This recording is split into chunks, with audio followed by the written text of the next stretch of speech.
let's assume that there was an earthquake. Okay, so there is an earthquake somewhere, and there are buildings in which it's very dangerous to enter. So as an operator, you deploy a bunch of drones or robots. Okay, so these robots have to coordinate between them to explore the area. So, and obviously you would want them to talk directly. Okay, why? Because perhaps the communication over to a data center won't be perhaps so high bandwidth. And there is another reason, that those robots are battery powered.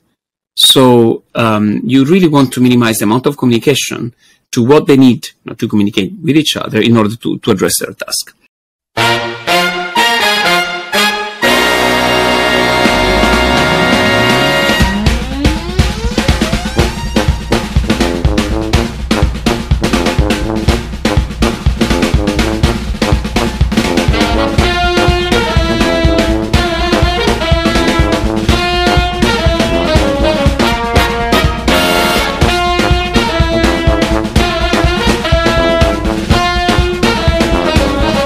Hello, everyone. Welcome to another episode of the Medallion XLN podcast.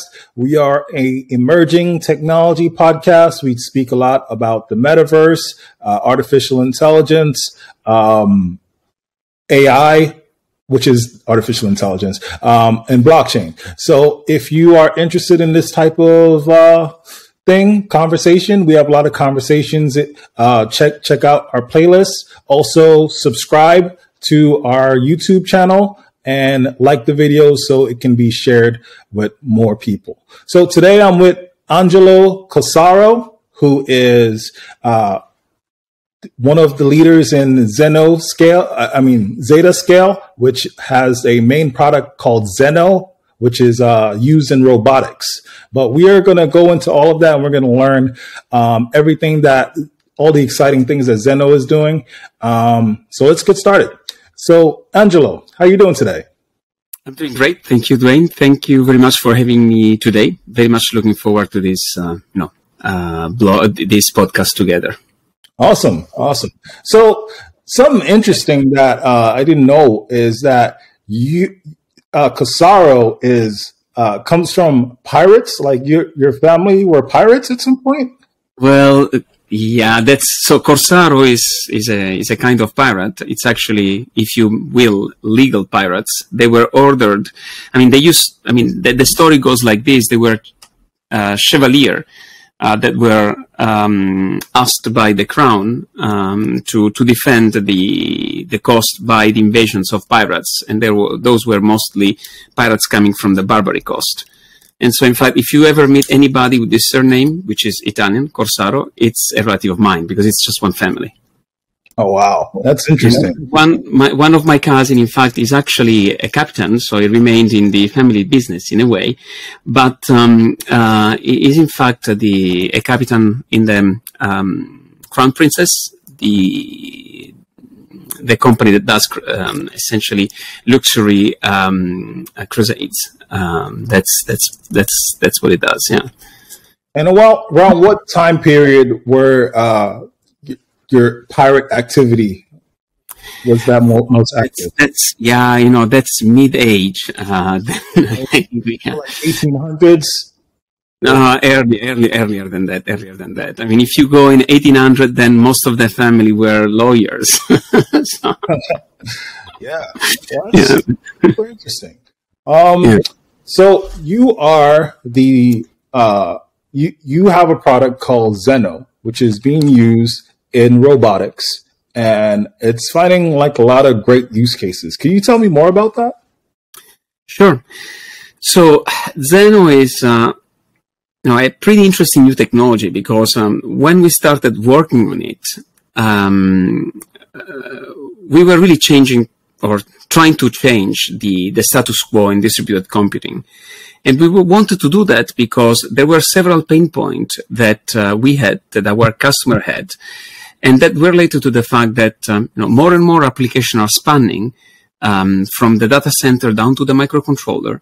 But if you're building these kind of applications, and robotics application, especially modern robotics application are an example of this, you have to glue together, stitch together, duct tape together several technologies. because there was this fragmentation. There used to be the technology working in the embedded world, the technology working on the, let's say, enterprise or data center, but nothing that could span end-to-end. And so one of the goals that we really wanted to achieve when designing Zenoh was providing one protocol, right, that would be designed, ground up, to span across this entire ecosystem. And that comes with a lot of complexities, obviously, but complexity that we wanted to take on our shoulder and to remove from the end user. There was also another point that we wanted to address, which is essential if then you think about edge computing, okay? And the problem was the fact that today people kind of give it as something that is established, granted, or accepted, but the fact that when you deal with data in motion, right, most of the people deal with data in motion by means of publish-subscribe technology, and in that case, you are used to enjoy what we call location transparency, which means, data, I just need to express interest in data. I don't need to know the location of where data is being produced. I just express a subscription, and then it's the technology that gets the data to me. But as soon as this data is stored, I lose location transparency, and I move from a data-centric to what we typically call an host-centric world, in which I need to know the host in which the data is stored, so the precise address of the database in order to issue a query. And this works nicely if you have one database, or if you're happy to store all your data on the cloud. But if you're trying to decentralize because of performance, because of confidentiality, because of energy matters, and maybe we can discuss this, then all of a sudden, if you decentralize the storage of data, how do you retrieve the data? You need to know where the data is being stored, but that really doesn't scale. And so something else that we wanted to solve was this problem of providing and unifying pub/sub with distributed or geo-distributed queries. And this is precisely what we did. Wow. So you mentioned a lot of topics. So what I want to do is break down the topics one by one. So when you said that you had to piece together a lot of different technologies to create this new technology, what was the complexity that you were trying to solve there? Yeah, so before you had to put together technologies in order to have a system that could, span from the microcontroller to the data center. And just to give an example, right? If I needed to deal really with embedded device communicating over low power network, even, famous and popular protocol like MQTT just don't work. So I would have to use perhaps Scope, which was designed by Cisco precisely for those environments. But then I cannot use Scope as it is, right, to integrate a microcontroller, perhaps with a cloud service. So in that case, I would need either to go through HTTP or to bridge to MQTT or some other protocol. And then if all of a sudden some of this data has to be stored in a database, well, I need to integrate my data in motion and eventually with a database and making sure that this data is stored somewhere. So there was a lot of integration that you had to do. And if we focus just for a moment on the communication protocol, you would have typically to deal at least with 2, if not 3 different protocols to put together these systems. And what Zenoh allows you to do is just to deal with one protocol. And there were other aspects. Today, there are some paradoxical situations. So many applications, especially in the consumer Internet of Things, or what many people just call Internet of Things, the communication protocol that are used, like MQTT, they really provide you with just one topological support. You can have client and then a broker. Typically, this broker sits on the cloud. And so even if you and me are in the same room and we are 2 devices and I need to communicate with you, we're going to go through the cloud, which is an incredible waste of time, of energy, because few people realize that most of the energy that is consumed is not actually taken by computing, but it's taken by communication. Somewhat people don't realize it, but I mean, as if you have a cell phone, right, you know that you start consuming battery as soon as you start heavily using the internet or the network. And that's physics. I/O communication is what consumes the most energy. And so something that Zenoh also allow application to do is to always use the optimal way of communicating. So if we are close enough and we have, let's say, direct network connectivity, Zenoh is able to exploit it and communicate, as is typically said, peer-to-peer. Okay, but if you are not sufficiently close enough, then you can leverage the Zenoh routing system to have your communication routed, to other application that sits on the other side of the globe, and so on and so forth. Now, this might sound very abstract, so let me make it very concrete. Let's assume that there was. Well, I will give you two examples. Let's assume that there was an earthquake. Okay, so there is an earthquake somewhere. And there are buildings in which it's very dangerous to enter. So as an operator, you deploy a bunch of drones or robots. Okay, so these robots have to coordinate between them to explore the area. So, and obviously you would want them to talk directly. Okay, why? Because perhaps the communication over to a data center won't be perhaps so high bandwidth. And there is another reason, that those robots are battery powered. So you really want to minimize the amount of communication to what they need to communicate with each other in order to address their task. You're an operator providing targets to these robots sitting somewhere in a safe place, right? And so the robots need to communicate with each other, but you also need to communicate with the robot. So there is some communication that has to go perhaps through a wide area network, might be the internet. Some of this communication, might be crossing a high bandwidth network. Other might be on fairly constrained network. And so the topology is pretty articulated. And these are the kind of topology that Zenoh can support quite easily, okay, today. Now, I'll give you another example. Imagine that these robots need to do some measurements. So they could take images, they could do some chemical analysis. Sometimes they have some kits. And so the question is, does all the data needs to flow back to some data center in order to be analyzed, or can some of the data be stored on the robot and perhaps retrieved, so queried, okay, by the operator when it needs to do so? So Zenoh also provides you with that ability, and it ensures that, once again, communication can be maintained local when possible, and as well as storage of data can be maintained local when possible, but then you can query, right, the data that is relevant for you from anywhere on the network. Okay, so before we continue, so pretty much what you're saying is that Zenoh gives the ability for robots to communicate with each other when they're within the same vicinity, as opposed to sending out that data all the way to a cloud network, which could take seconds to milliseconds, and then receiving that information back. So is there a point where, or is there a possibility to lose control of the robots? Like, for some reason, my mind went like, if the robots can communicate with each other, could they is it a possibility that they can maybe break programming and start their own civilization?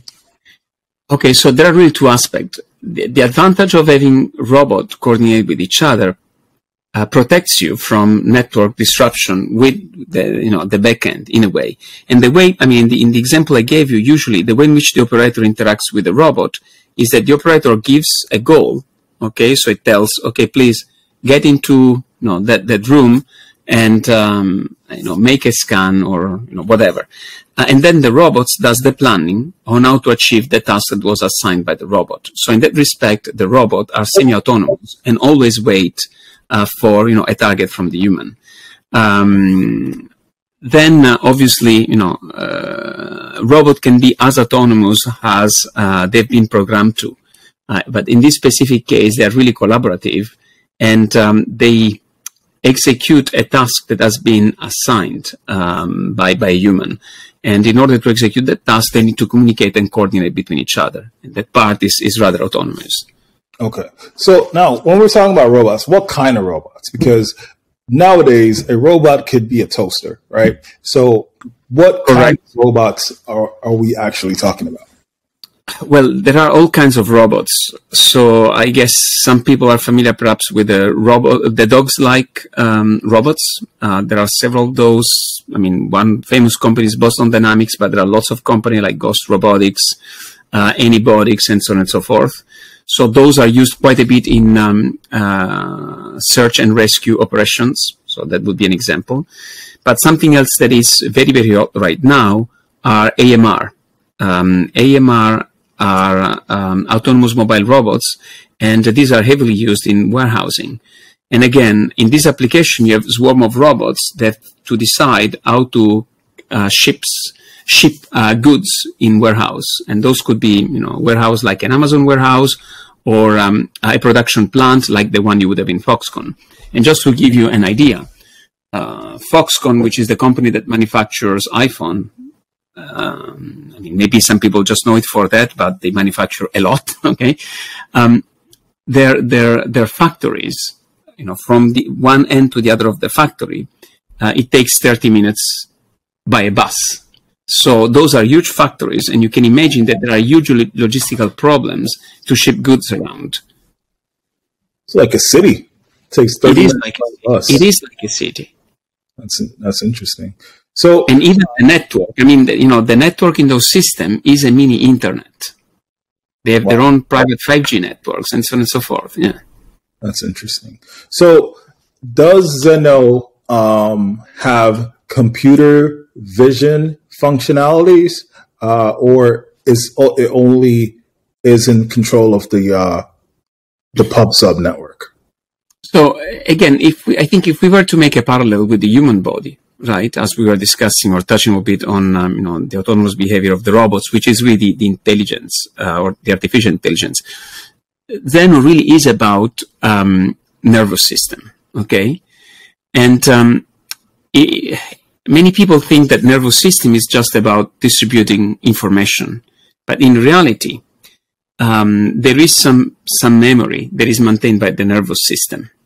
I don't know if you're aware of this, but for instance, the reason why when you put your hand on something that is hot, you pull it out very quickly, it's because of the memory that is stored in the nervous system. I mean, your brain doesn't even take an action on that, because you wouldn't have the time to react in terms of traditional brain reaction time. Zen is a little bit the same. So it's a very resilient and performant way of distributing information at any scale. And at the same time, it's a very efficient way of storing information on the periphery of your system and then allowing you to issue query, expressing the information that you are interested from anywhere in this network and automatically retrieving it back.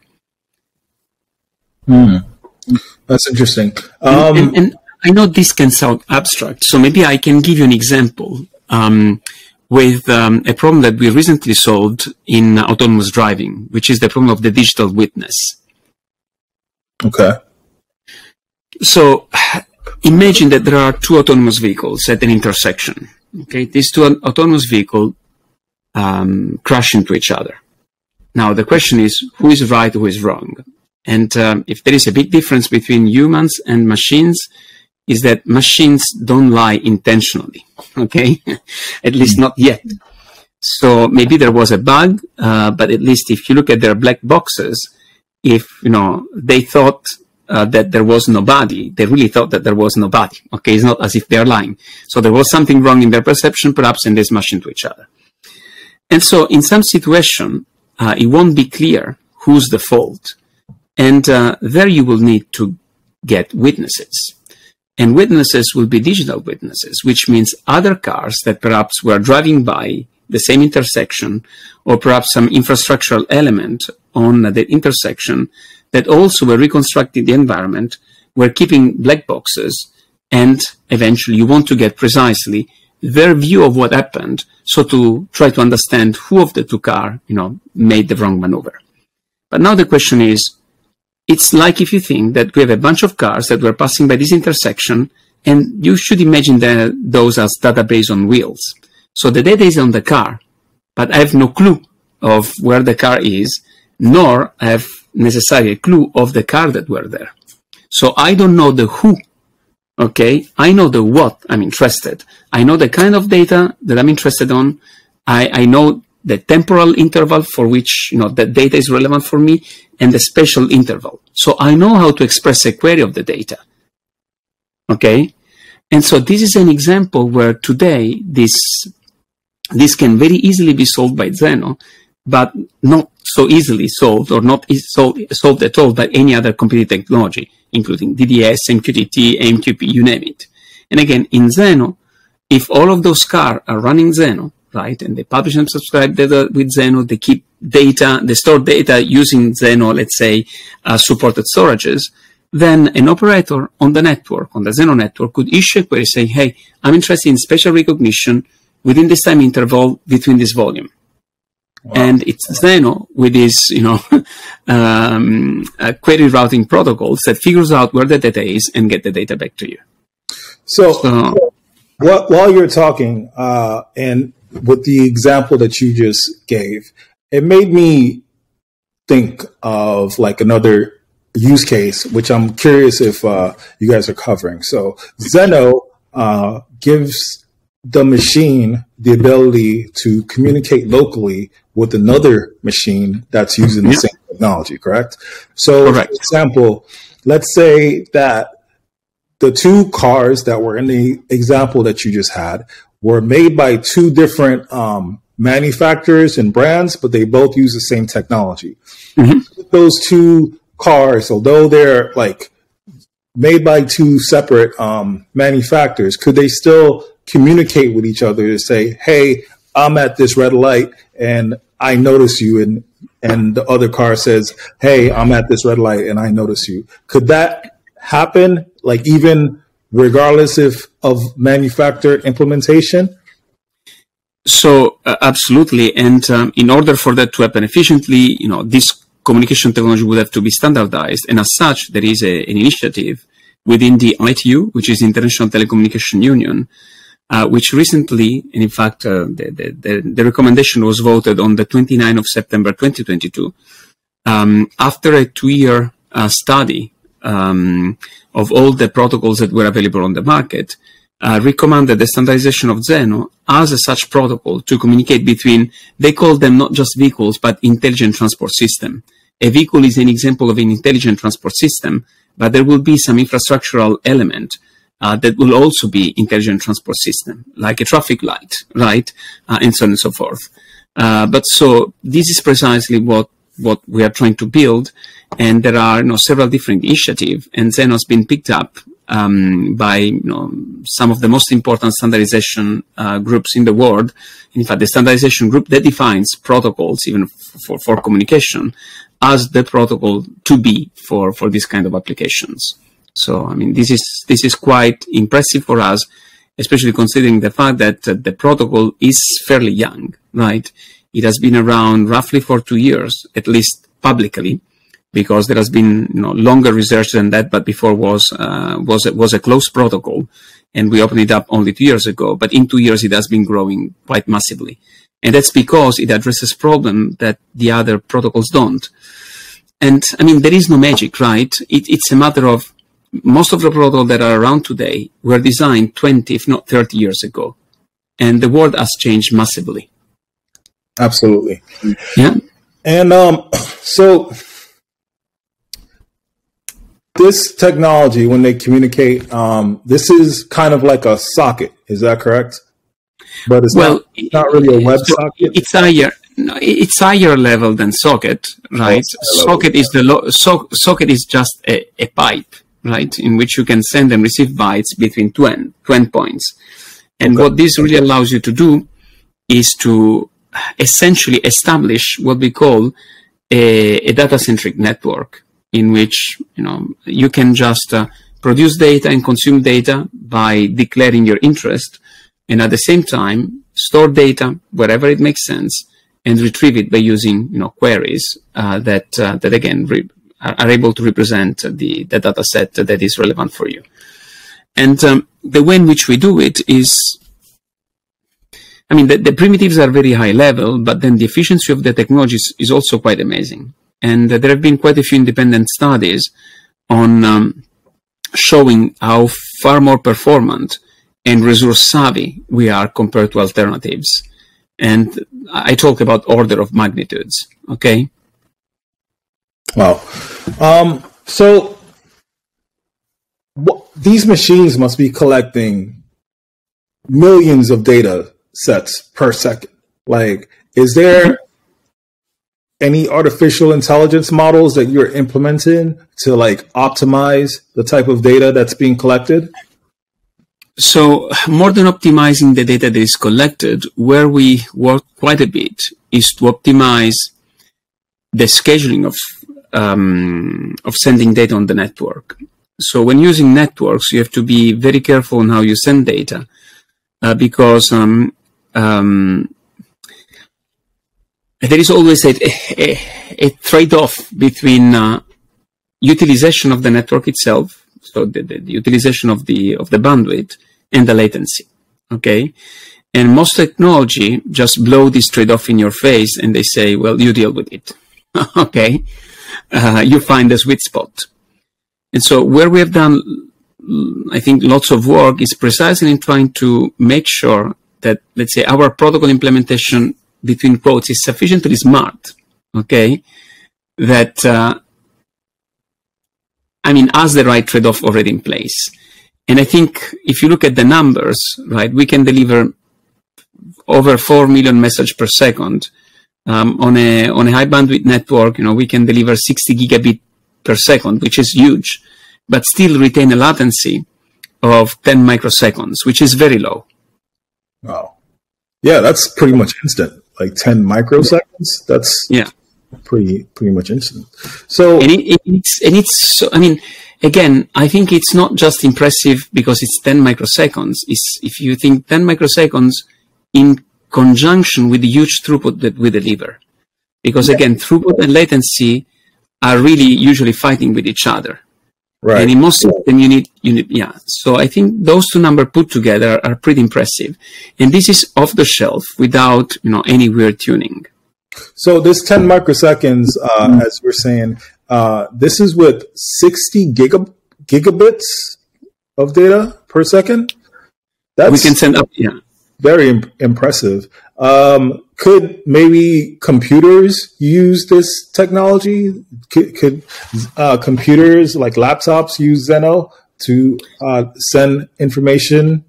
Could laptops benefit from implementing data transfer? So anything that can communicate can leverage it. And again, today, although most of the applications are in robotics, we have a few users that are using Zenoh in industrial automation. So for soft PLC, and those are just industrial PC communicating with each other to implement a control algorithm. Okay, and we also have a big user that builds, and in fact that essentially replaced all the infrastructure that was developed using gRPC with Zenoh. And this is a distributed analytics platform in which they have lots of data being shipped around, so massive volumes of data over a very wide area network. And they were having performance issues. And again, this is all public information because there are comments that have been posted by these customers on our Discord channels, in which they essentially go through their use case and the kind of performance that they got with Zenoh and the reason why they decided to adopt it. And it's interesting because as we are so popular in robotics, sometimes people have like a bias. They say, this is for robotics. Well, not really. It works very, very well with robotics because again, there is this combination in which you need to have peer-to-peer communication between swarms and then teleoperation across the internet. The teleoperation has to be able to do real-time over the internet, which is something we have demonstrated several times. So it's a very, very, nice fit, but, it's a generic communication technology that can be used in several different application domains. And again, industrial and distributed analytics are two prominent example of, some uses of this technology.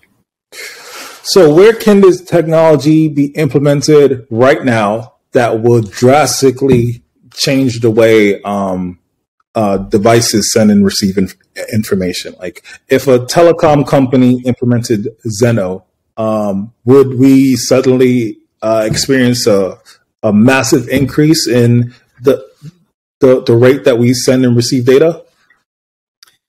So I think let's pick a few examples. And as you mentioned, telecom, it's worth mentioning that the very first use case for Zenoh and the very first use of Zenoh was in telecom, in 5G base stations. Why 5G base station? So the big difference between 4G and 5G base station is the amount of data that for 4G base station, telemetry data that a 5G base station produces when compared to a 4G base station.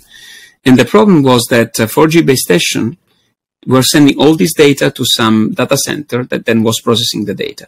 But with 5G, the volume of data was so much that that would choke the network. And so the architecture that one telco operator decided to take was decentralized. So I said, okay, fine, we need to keep the data on the base stations, run some computation on the base station, and then perhaps depending on what happens, be able to query some of the data that is stored on the base station. But now, imagine you have thousands of base stations deployed. And you want to know, let's say, the signal noise to radio, the signal to noise ratio for base stations in this given area. I mean, how are you going to issue that query? Are you going to query every single database? How do you keep track of all the database? I mean, it gets a mess. And again, that was the problem of anything being host-centric. I need to know the host where something is running in order to, make a request. And so they used Zenoh there precisely to be able to keep the data on the base station and then issue query whenever they needed to retrieve and consolidate some data somewhere on the network and do some calculation.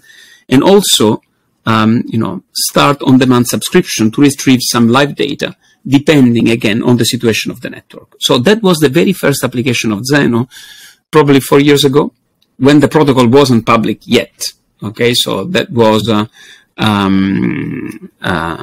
part of a private venture, and that was really the first use case of a company that was also very, very heavily involved with Zenoh. Then, and that tells you, how by reducing this amount of traffic, right, you also reduce, I was mentioning before, massively the amount of energy that is used. Because all of a sudden you don't need to send all the time. You send only, what is necessary. And otherwise, when there are some anomalous situation, you can, query what is relevant for you. Now, if we take as an example, IoT, again, most of the IoT applications today use MQTT. And the consequence of that is that if you're at home and you need to control your device, you're typically going to control your device to the cloud. And if you lose connectivity to the cloud, you lose connectivity to your device, you cannot control your house. That has happened several times. There are quite a few examples of, this challenge. And this is something that Zenoh solves also. Because again, if you're in your house, you're able to communicate peer-to-peer with your device. And again, you could communicate even through a low power network. Okay. You wouldn't even need the Wi-Fi potentially. You could do that over Bluetooth or over 6LoWPAN, whatever. Okay. So, and once again, you have to think that each time to communicate to a device that sits by you, you are going to go through the cloud. I mean, you're going to cross all a bunch of routers, trigger some services on the cloud just to then send back the data to you, crossing all these routers. And the amount of energy you're wasting, it's quite insane. Okay. And all of that could be completely saved. Wow. So this is, definitely a way to optimize, how your data is being sent to the cloud, because and it's the way of code. That's the biggest use case, right? And again, if we're in the same room, think about humans, right? If we're in the same room and I need to talk with you, it's not as if I call a common friend of ours and I tell him what I want to tell you and then he tells you right? Right. But this is actually the kind of system we're building today. Yeah, you're cutting out the middleman pretty much when exactly. They're not necessary. When they are necessary, then you have the option. Exactly. But that's the key point, giving the option, right? Right. And keeping control. That's interesting. So you're cutting out the middleman. So this is kind of like a decentralized network, but it's not a blockchain. It is not a blockchain, correct. You could very easily build a blockchain over it because, the basic mechanism of a blockchain is essentially multicast because you have to multicast all transactions to the nodes in the blockchain. So there are people that have considered building a blockchain on Zenoh. There is a project here in France that is building a blockchain on Zenoh, but, maybe we'll see where they get. Maybe you should host a hackathon and see what people come up with. Like, make it a hackathon and see. We do host a hackathon, but I mean, up to 2 years ago was on distributed intelligence. So there were students in engineering school here building application for either surveillance or it was in some case advertisement or information to the student. Imagine you are walking through the campus. They recognize you and they give you customized information. And they were making experiment on how to do that either in a centralized manner and see the impact on the network, or on a decentralized manner and once again see the impact on the network. And recently, since the past 2 years, they've been mostly working on, again, robotics and edge robotics. Wow. So I can see a lot of great use cases with this technology. Like, one is we reduce our carbon footprint because the cloud server doesn't have to be super active receiving like constantly. It could take a break every once in a while for information that's not super important. Also, but the biggest question I have is security. Like, how hackable is this technology, especially when it comes to peer-to-peer networks? Okay, good point. And so something that so security has always been very, very important to us. And in fact, the very first implementation of Zenoh was written in what some people would classify as a very weird programming language. It was written in, well, almost. It was written in OCaml. Oh, I never heard of that one. But again, even Facebook now has adopted OCaml and revamped it into Reason. ReasonML. Okay. So ReasonML, in the end, really uses the OCaml compiler behind the scene. So why OCaml? Because OCaml gave us quite a few guarantees in terms of safety and security. There were some part of the code that we could even prove the correctness using Coq, which again is an OCaml tool. But at some point, we moved away from OCaml for a couple of reasons. One was that some of our users in the telco, couldn't afford to have OCaml because they need to have 24/7 support, and they just couldn't find enough OCaml programmers. Okay. And when you find them, they are very expensive also. Okay, but they are super productive. So that's the point. The second point was adoption. I mean, we were planning to opening up Zenoh, and it was written in OCaml. And again, OCaml is quite popular in top engineering school here in France, in Yale, in Oxford, Cambridge, and then you have some financial firms that use OCaml. So it's very niche, although it's a super cool language. And so back in 2015, we had evaluated Rust, but we felt that it wasn't really ready, at least for us. And then when deciding if to move away from OCaml, for us it was essential to have a language that is properly performing and built for safety and security. We have done lots of C and C++. We all know that roughly 70% of the security attack and security exploit come from memory management issue that stem from C and C++. And so we reevaluated Rust and decided to go for Rust. So Zenoh is written 100% in Rust. Okay. So that's first point. Okay, already reduces the bulk of the problem that you might have around security. Then, I mean, we are very careful because even the session establishment protocol doesn't keep any state. So, there are lots of denial of service attacks that are not possible. We have had already in the past some team doing attack analysis.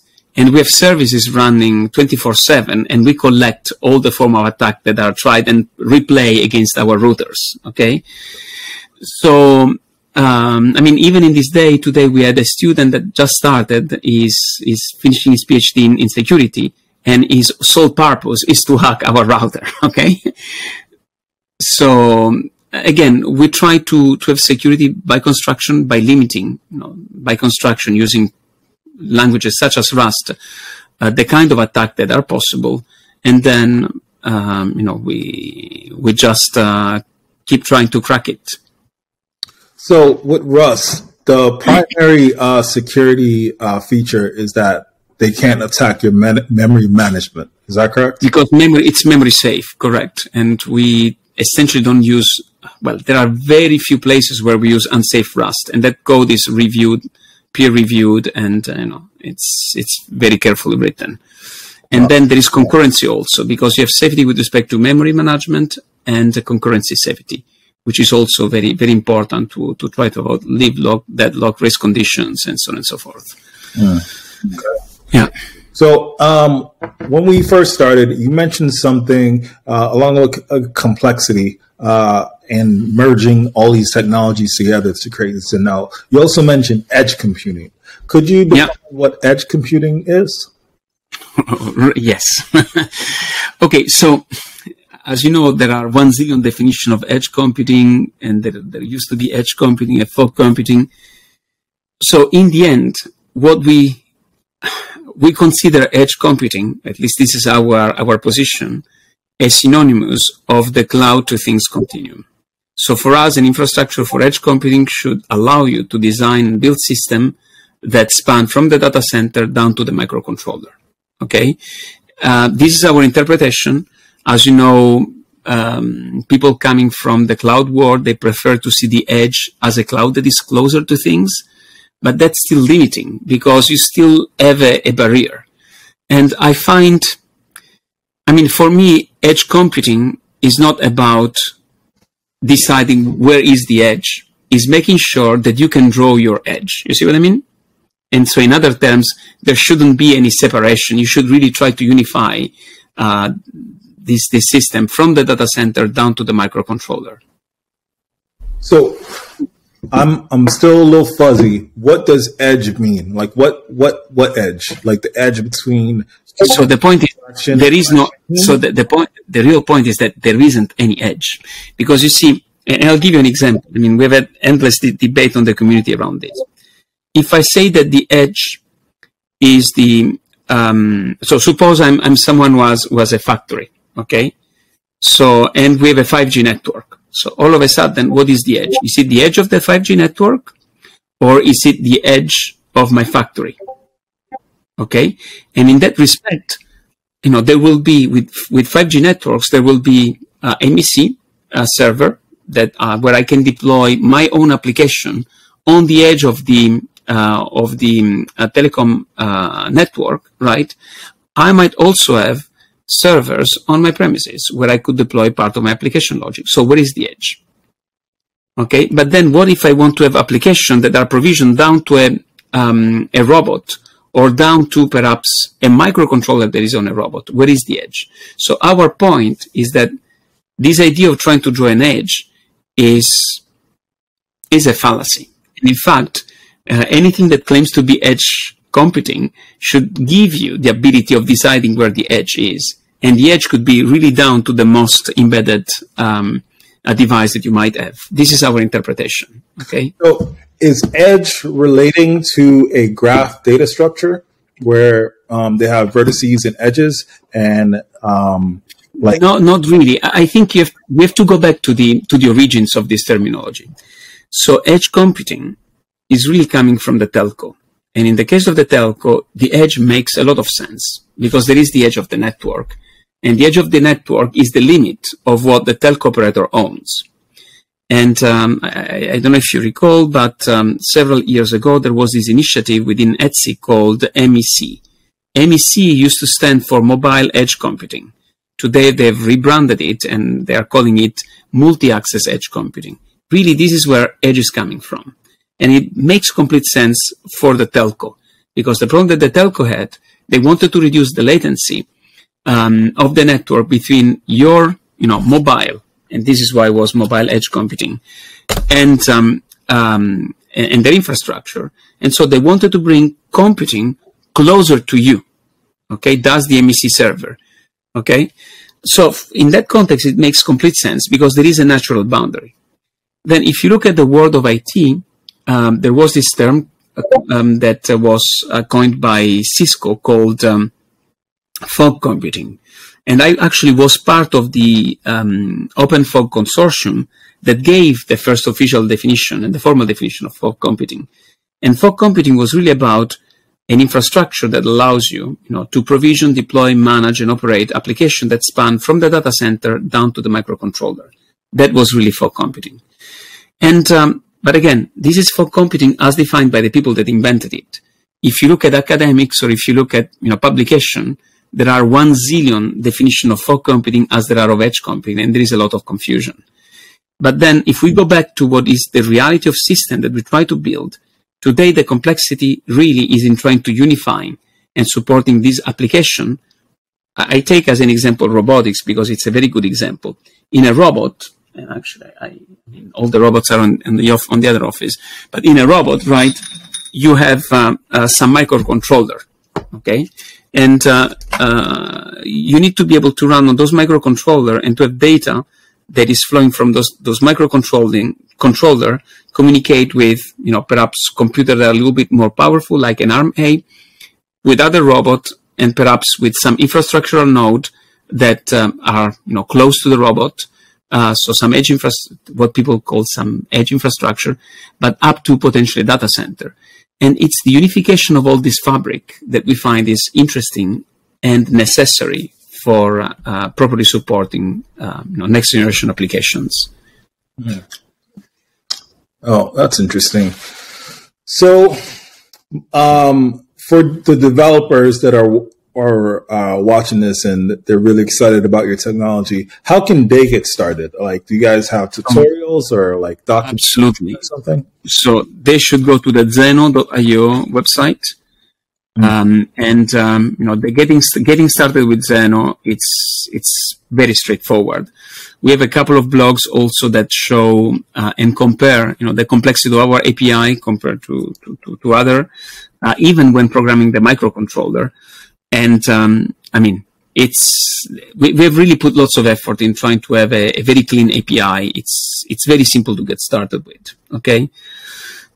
And again, you have the same API and the same abstraction, whether you program a microcontroller, whether you run, you program a web application, an enterprise service, or a workstation.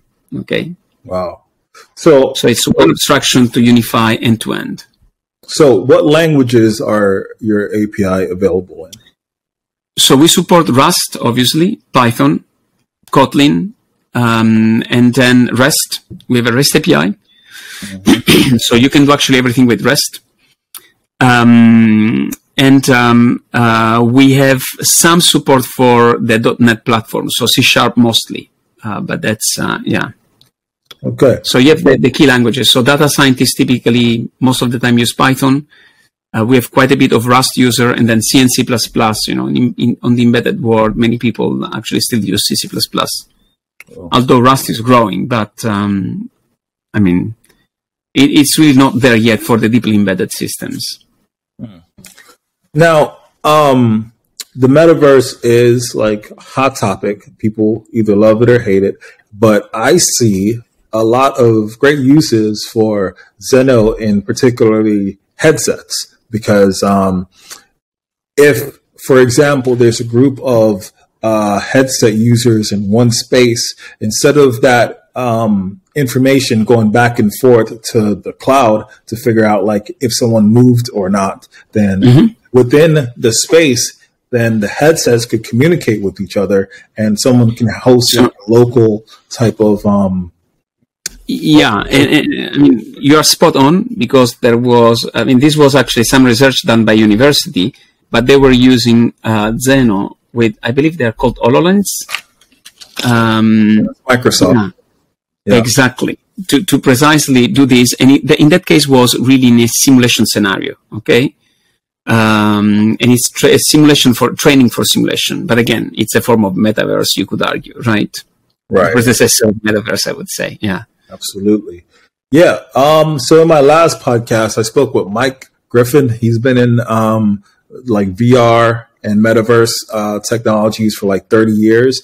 And he was telling me about all of the implementations that, are possible with it. And most of it revolves around communication and the way that Zenoh can allow people to communicate in such a vastly efficient manner does have a lot of use cases, especially when you said that you can transfer like 60 gigabits of data in 10 milliseconds like that, or microseconds.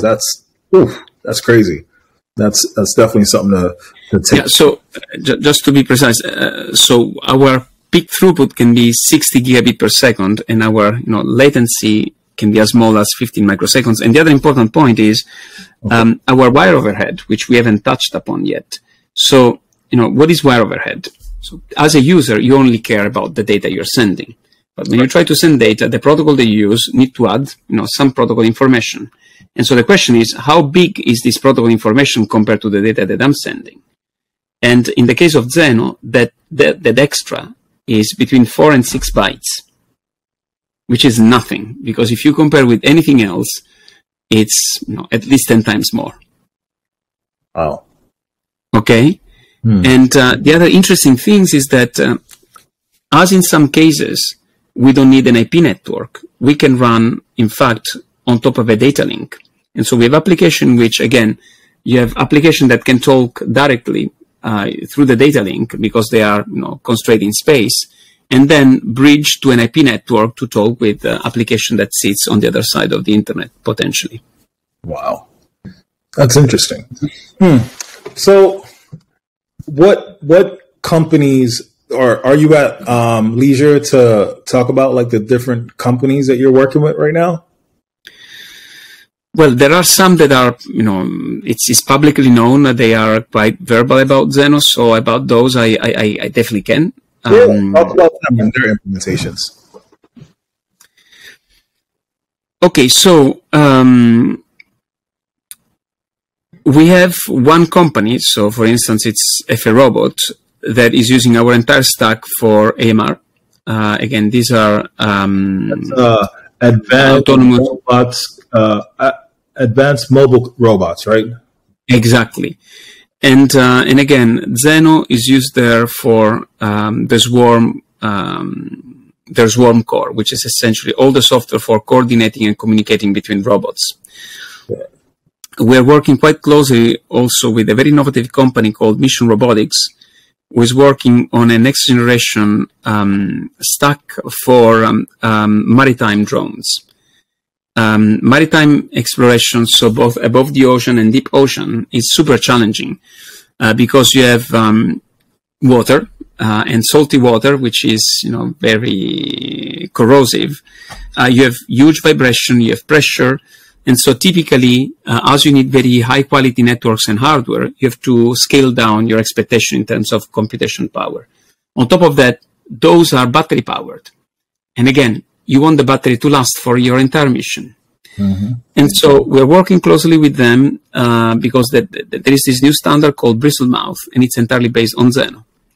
And so next generation drones for maritime will be essentially based on Zenoh. And this is quite exciting because some of the exploration that they've been doing, that they are doing, are deep ocean explorations, which again, are very fascinating because we always like to look, at the stars and explore the sky and the stars and the planets.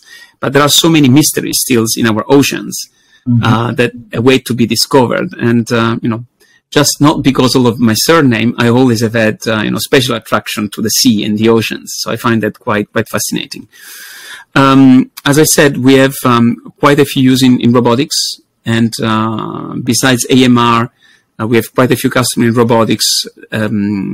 So some dog robots, again, for search and rescue, agricultural robots. So some company that once again do some farming robots. That's a very hot field. And the use case is always the same, essentially. They do all the robot-to-robot communication, and then the teleoperation, telemetry, and so on and so forth. Wow. Oh. So, and there is another use case that, again, I mean, this is perhaps not the most difficult use case, but it's one that got quite a bit of press. But if you are familiar with the India Autonomous Challenge, all the vehicle-to-infrastructure communication, the telemetry, the teleoperation, emergency brake, all of that was also going through Zenoh.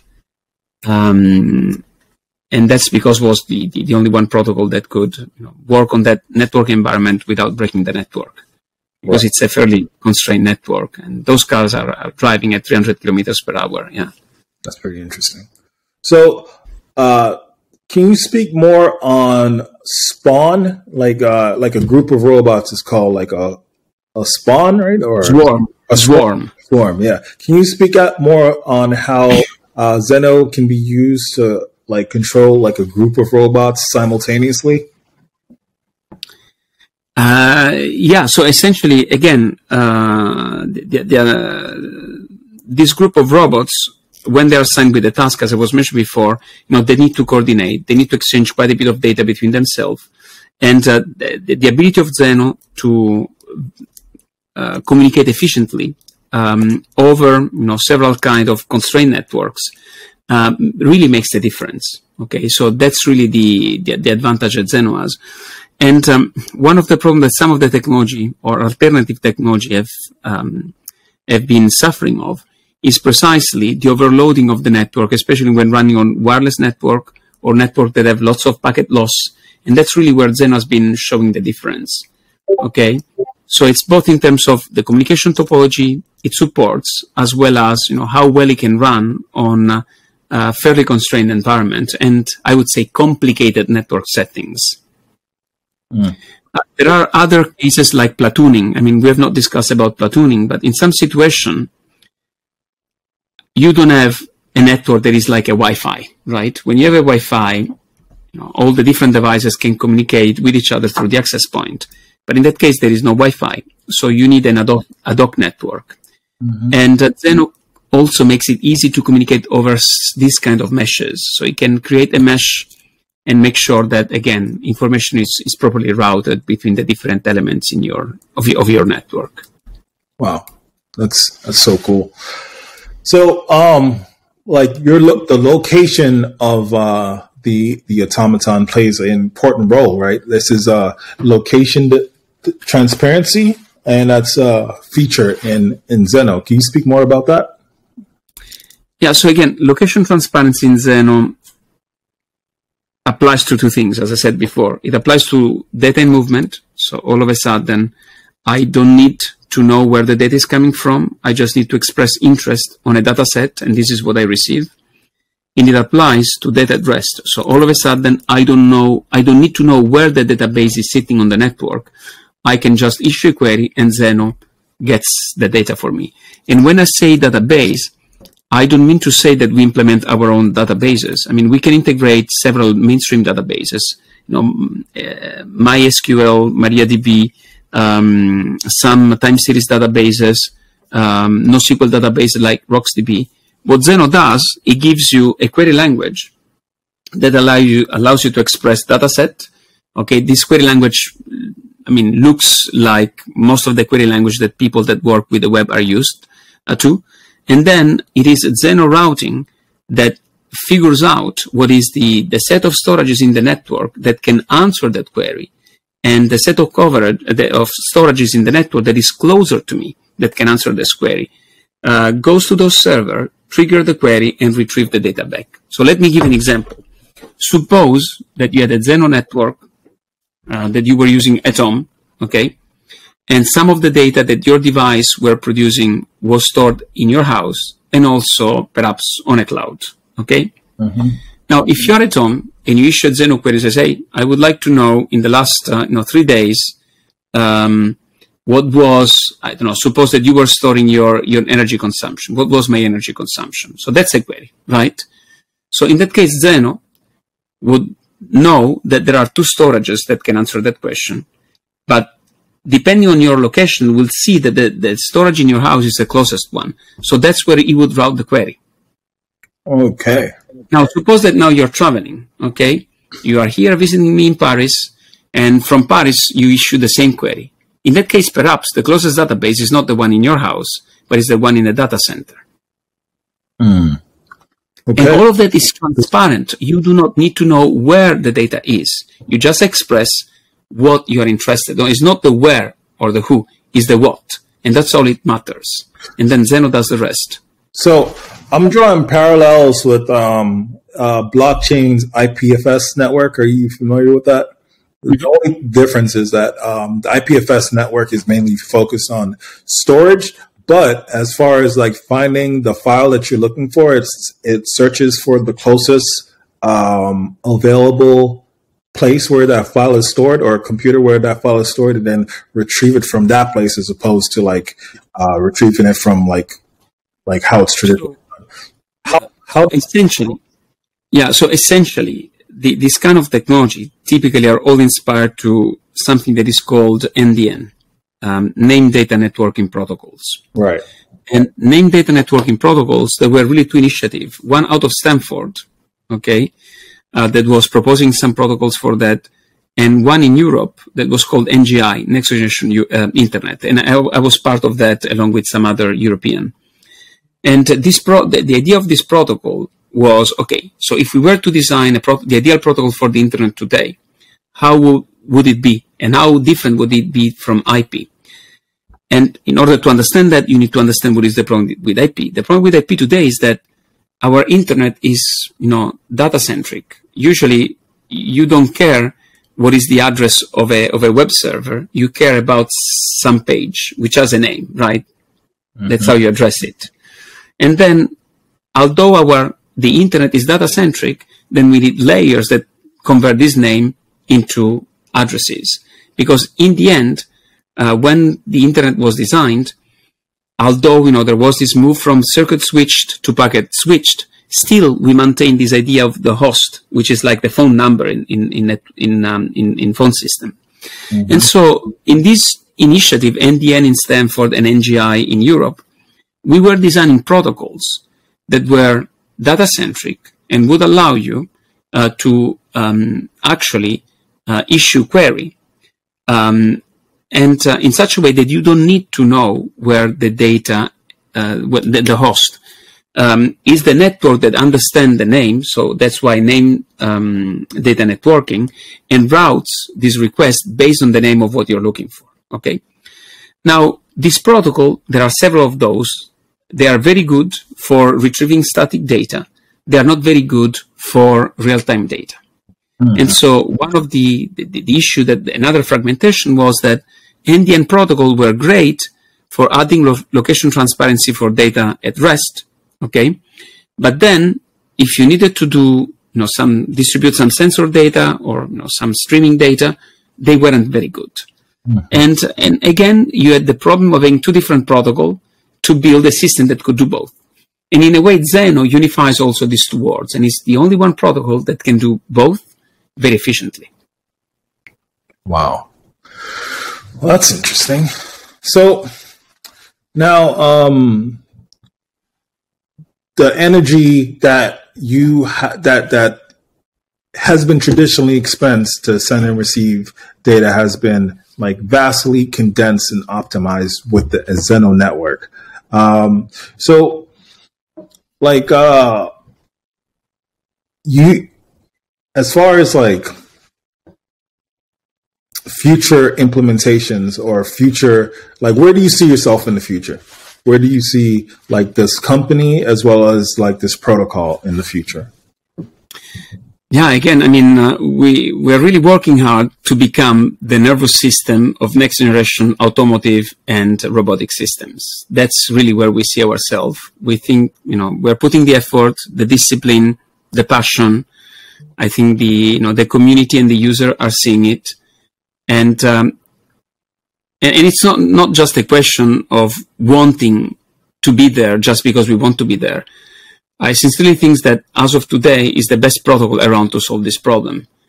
And, we've always been very open in trying to find the right solution at a given point in time, and keep improving, because that's the only way in which, I think we can make sure that we are motivated daily, right? I mean, we are motivated by challenges. We are motivated by making things better, and we are motivated by solving problems that are hard in the most elegant manner. Okay, there is this quote that actually is from Leonardo da Vinci, and which Einstein paraphrased, which is, "Simplicity is the ultimate sophistication," and I really believe it.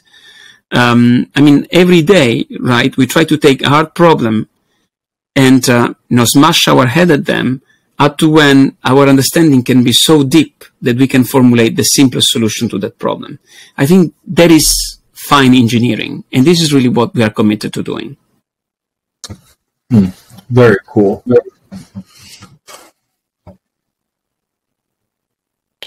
Wow. Just give me a second to take it all in, because it's very innovative, and it seems like a lot of industries, including the telecom industry and maybe even like the consumer hardware industry, could really benefit from implementing your technology. Because this is a IoT protocol, right? This is like maybe an Internet of Things protocol. Is that correct? Yeah. I mean, you could, yes. Yeah. And again, you could use it. Again, this is not, I mean, we never say it, but people that look at it, you can run with or without IP. Okay.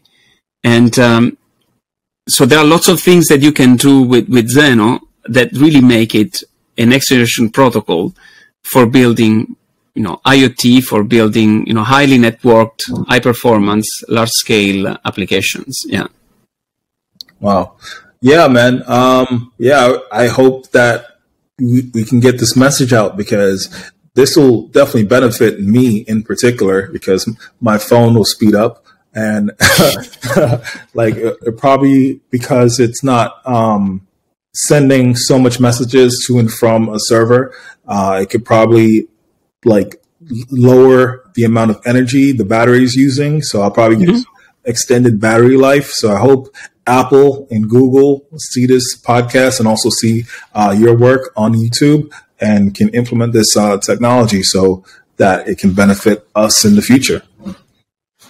And also Tesla. Yeah. Tesla has Tesla implemented your technology yet? No, we have not been. I mean, in the past, we have worked with SpaceX in the context of DDS that we mentioned before, but that was several years ago, just because, some work we've done with NASA. No, we have not been in contact with them yet.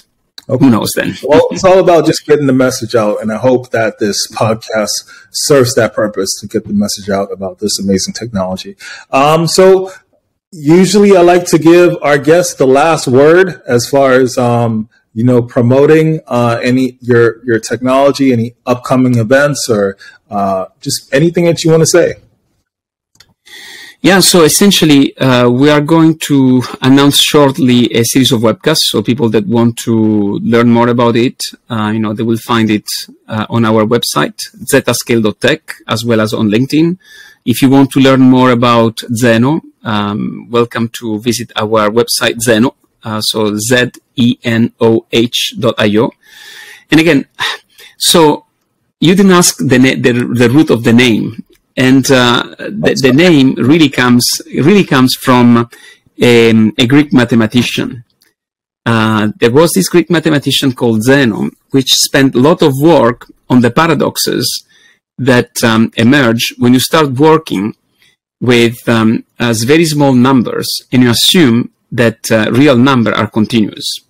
And so there are all these paradoxes on Achilles and the turtle, Achilles and the arrows. And the name was like a joke, because it's like the zero network overhead protocol. Okay. And although the Greek mathematician, the name is written Zenoh without an H and pronounced Zenoh, as I said, right? We added the H because, well, essentially the Zenoh.io domain was already taken, okay? But the acronym still works. And so overhead, we took the O and the H as an acronym. And so that was the zero network overhead, knowing that, it cannot be zero, but it's as close as possible to zero. Right. And then, I would like to conclude with, one of my favorite quote, which I think is, what I always tell to my kids and what I think we should just tell more people. And again, in a way, right, if I don't know, I mean, I'm a big fan in between other things of, the Pinocchio book and the Kung Fu Panda, let's say, a cartoon, which I saw, I don't know how many times when my kids are younger.